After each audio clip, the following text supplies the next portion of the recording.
تمہارے لیے گلہ اگایا اور فروٹ پیدا کیے.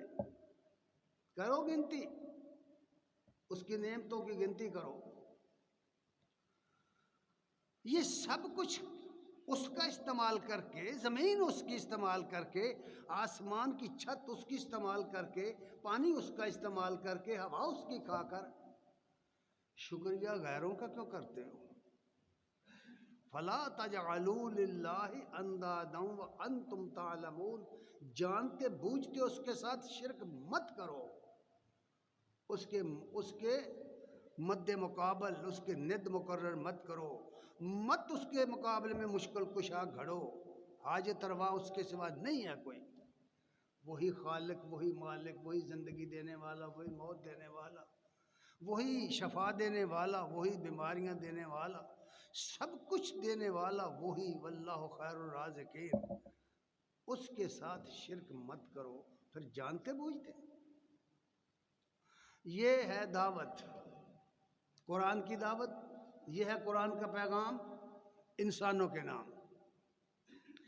یہی پیغام دیا ہے رسول کریم صلی اللہ علیہ وسلم نے بقول قرآن. قرآن کی زبان میں نبی کریم صلی اللہ علیہ وسلم نے جو پیغام دیا لوگوں کو وہ سن لیجئے. سورہ یونس آیت نمبر 104 مطالعہ کیجئے جا کر. قل یا ایھا الناس، اے نبی ان لوگوں سے کہہ دو کہ اے لوگو، قل یا ایھا الناس ان کنتم فی شک من دینی، اگر تمہیں میرے دین کے بارے میں شک ہے، اگر میرے عقیدے کے بارے میں تمہیں شک ہے، میری سوچ، میری فکر، میرے نظریے کے بارے میں تمہیں شک ہے تو سن لو. فلا اعبد الذین تعبدون من دون اللہ، اللہ کے سوا جن جن کی تم بندگی کرتے ہو میں ان کی بندگی نہیں کرتا، نہ کروں گا. جن جن کو تم حاجت روا، مشکل کشا، داتا، گنج بخش، شکر گنج سمجھتے ہو، جس کو تم سمجھتے ہو کہ یہ اور یہ ہے، میں ان کی بندگی نہیں کرتا، میں ان کی غلامی نہیں کرتا.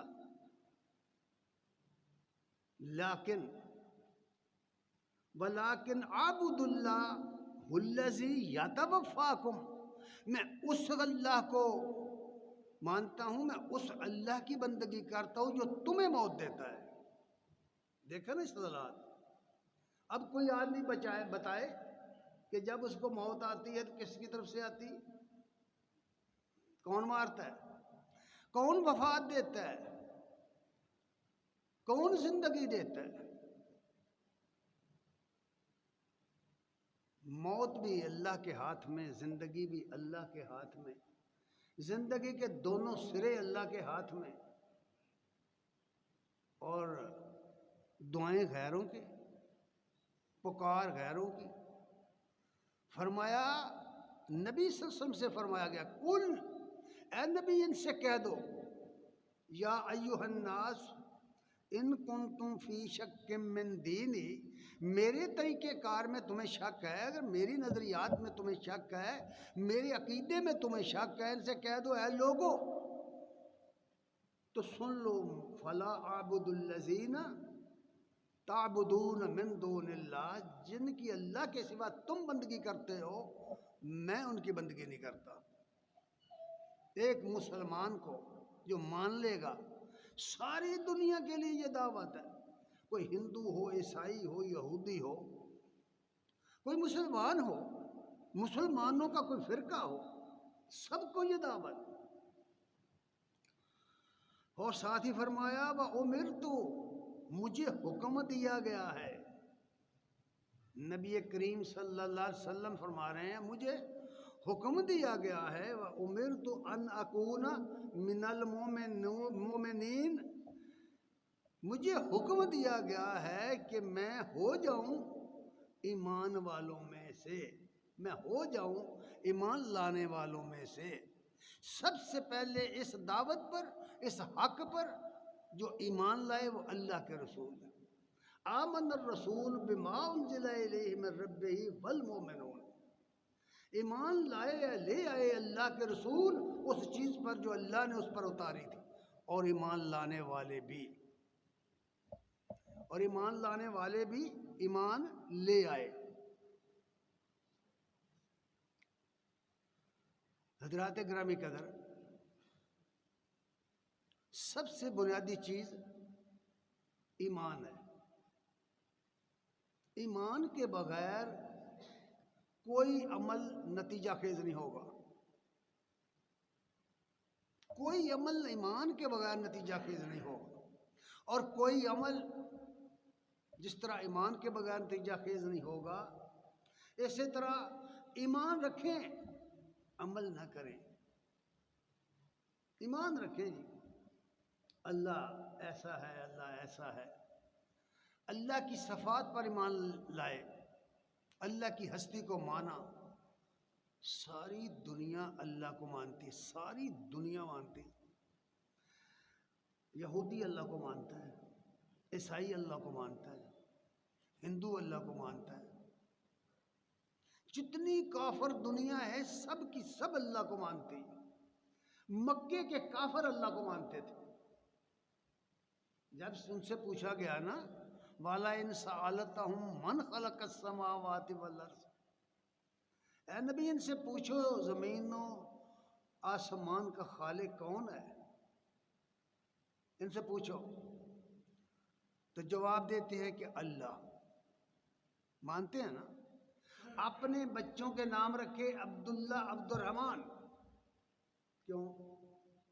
لوگ سمجھتے ہیں کہ کافر اللہ کو نہیں مانتے تھے۔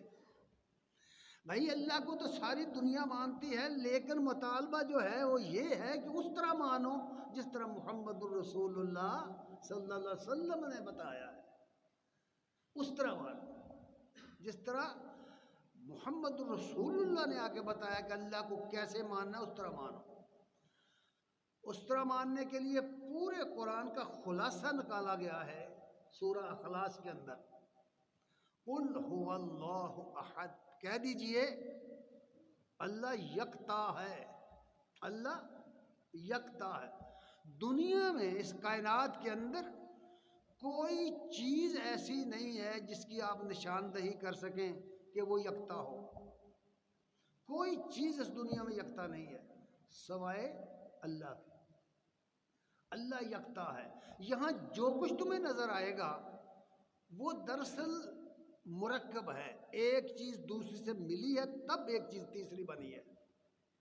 یہ دنیا جو مخلوق دنیا ہے اس کی ہر چیز دوسری سے مل کر بنی ہے۔ آپ دیکھتے ہیں انسان بنا ہے، انسان بنا ہے نا، کتنی چیزیں ہیں اس میں، مٹی، پانی، آگ، ہوا، کھیل ہے اس کی قدرت کا، کتنی چیزیں ہیں۔ اب بعد میں علم والوں نے ہمیں بتایا کہ اس میں 85 چیزیں ہیں۔ یہ جو مختلف معدنیات دھاتیں ہیں نا وہ انسان کے وجود میں ہیں۔ آپ دیکھتے نہیں، کہتے ہیں کہ فولاد کم ہو گیا ہے، فولادی نسخے کھاتے ہیں لوگ،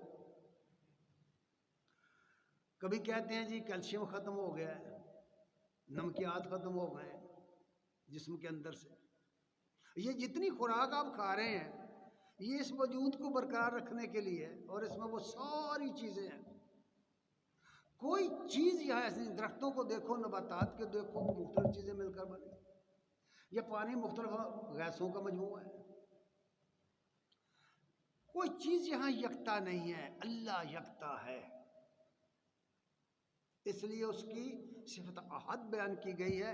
یہ احد، قل هو اللہ احد، یہ 1 2 3 والا احد نہیں ہے جو یہ گنتی کرتے ہیں نا۔ بعض اوقات ترجمہ ہوتا ہے نا کیا کہ اللہ ایک ہے، نو، یہ وہ نہیں ہے، یہ احد وہ نہیں ہے۔ اہل علم نے ہمیں بتایا کہ یہ احد صفت ہے یکتائی کی، وہ یکتا ہے۔ یہ بتایا گیا ہے اللہ کو کیسے ماننا ہے، وہ مرکب نہیں ہے بھائی، اس کا تجزیہ نہیں ہو سکتا، اس کی تقسیم نہیں ہو سکتی۔ پھر فرمایا اللہ الصمد، صمد وہ ہے ساری مخلوقات جس کی محتاج ہو اور وہ کسی کا محتاج نہ ہو۔ دوسرا مطلب اس کا یہ ہے کہ وہ ٹھوس جس کے اندر خلا نہ ہو، نہ کوئی چیز اس میں داخل ہو سکے نہ نکل سکے۔ اگر یہی بات ہے اور یہ قل هو اللہ احد کی سمجھ آ جائے، ذرا سوچو غور کرو، جس کو اس کی سمجھ آ گئی اس سورہ اخلاص کی، وہ نور من نور اللہ کیسے کہے گا؟ اللہ سے کوئی شے نہیں نکلی، لم یلد و لم یولد، نہ وہ کسی سے نکلا نہ اس سے کوئی نکلا۔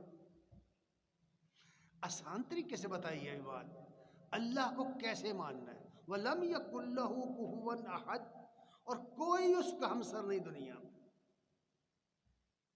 کائنات مخلوق ہے، وہ خالق ہے۔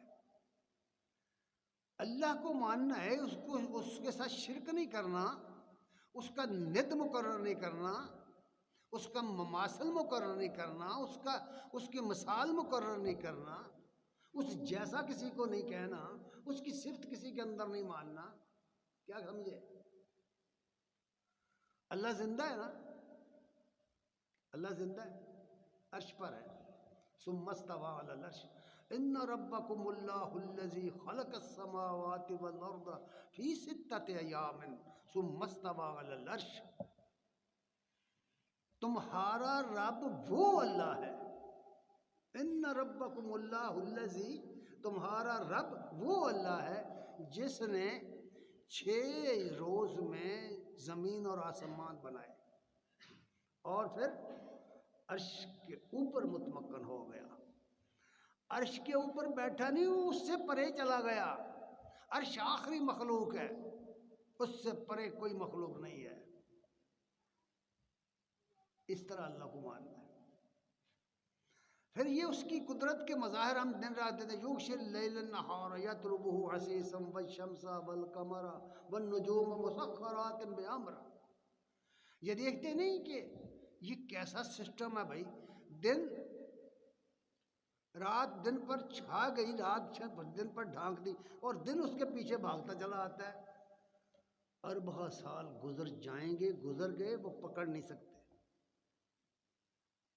پھر سورج چاند ستارے مسخر ہیں، ہر چیز کی ایک رفتار مقرر کر دی گئی ہے، 1 سیکنڈ کا 1,00,000واں حصہ بھی آگے پیچھے نہیں ہوتا۔ کبھی دیکھا سنا آپ نے؟ یہ زمین کی گردش دیکھی ہے آپ نے؟ موسم بنتے دیکھے، کبھی غور کیا ہے؟ یہ گردش لیل و نہار کس نے جاری کی ہے؟ دیکھتے ہی دیکھتے اب دن بڑا ہو رہا ہے نا، کدھر جا رہا ہے؟ رات میں داخل ہو رہا ہے، رات چھوٹی ہو جائے گی، دن بڑا ہو جائے گا، پھر دیکھتے ہی دیکھتے دن چھوٹا ہو جائے گا، رات بڑی ہو جائے گی۔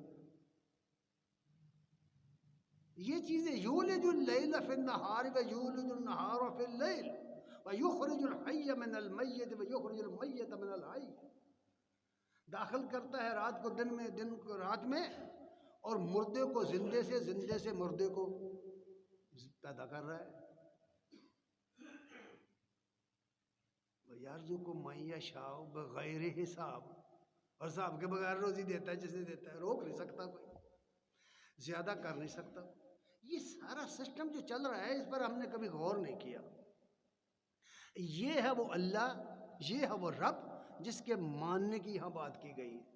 اس رب کو مانو، فَلَا تَجْعَلُوا لِلَّهِ أَنْدَادًا وَأَنْتُمْ تَعْلَمُونَ، یہ جانتے بوجھتے اللہ کے ساتھ برابر مقرر کرتے ہو۔ اللہ زندہ ہے نا، کہاں ہے؟ کہاں ہے اللہ؟ کبھی اس سوال کا جواب دیا آپ نے؟ سوچا؟ یہ جو ہم کبھی کبھی کہتے ہیں نا، یہ ہمارے اکثر لوگ کہتے ہیں کہ اللہ ہر جگہ موجود ہے، کہتے ہیں، یہ ضمناً بات آ رہی ہے، ایسا نہیں ہے۔ اللہ تعالیٰ کے اسماء جو ہیں نا، اسماء حسنہ جن کو کہتے ہیں، قرآن میں آئے اور حدیث میں بھی آئے، ان میں لفظ موجود نہیں ہے کہیں بھی، اللہ کی یہ صفت نہیں ہے، کیونکہ ہر موجود کا موجود ہوتا ہے، اللہ کا کوئی موجود نہیں ہے۔ پھر موجود کیسے ہے؟ وہ اپنی قدرت سے، اپنے علم سے، اپنی بصر سے موجود ہے، ہر جگہ موجود ہے، اس کی قدرت غالب ہے۔ اس کے سامنے مخلوق ایسے ہے جیسے آپ کی ہتھیلی پر سرسوں کا دانہ رکھ دیا جائے۔ ایک صحابی رسول ایک دفعہ نبی کریم صلی اللہ علیہ وسلم کی خدمت میں حاضر ہوئے، عرض کیا یا رسول اللہ، آج غصے میں آ کر میں نے اپنی کنیز کو پیٹا ہے، تھپڑ لگائے، مجھے بہت بعد میں شرمندگی ہوئی اور ترس آیا ہے، کیا میں اسے آزاد کر دوں؟ آپ نے فرمایا اس کو بلاؤ۔